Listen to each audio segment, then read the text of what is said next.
Assalomu alaykum hurmatli tumanimiz aholisi, mehmonlari diqqatiga. O'zbekiston Respublikasi Favqulodda vaziyatlar vazirining tegishli topshirig'iga asosan 2025-yil 20-oktyabrdan 27-oktyabr kuniga qadar respublikaning barcha hududlarida aholi ishtirokida zilzila bilan bog'liq favqulodda vaziyatlarda fuqarolarning xavfsizligini ta'minlash bo'yicha aholini zilzilaga tayyorlash haftaligi tadbirlari o'tkazilmoqda.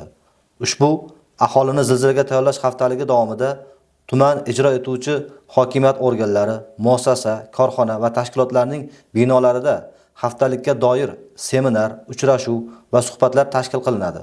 Aholi xavfsizligini ta'minlash, xususan fuqarolarning zilziladan oldin, zilzila vaqtida va zilziladan keyin o'zini tutish qoidalariga o'rgatish bo'yicha o'quv mashqlar o'tkaziladi.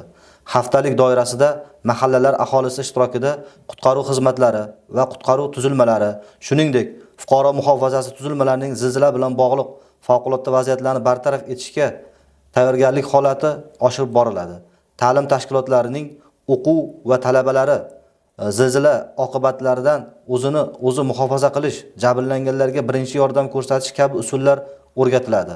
Ko'p qavatli uylarda yashovchi fuqarolar tomonidan o'zboshimchalik bilan binolarning tayanch ustunlarini buzish va boshqa konstruksiyalarga o'zboshimchalik bilan o'zgartirish kiritish holatlarini oldini olish bo'yicha targ'ibot ishlarini olib borishga alohida e'tibor qaratiladi.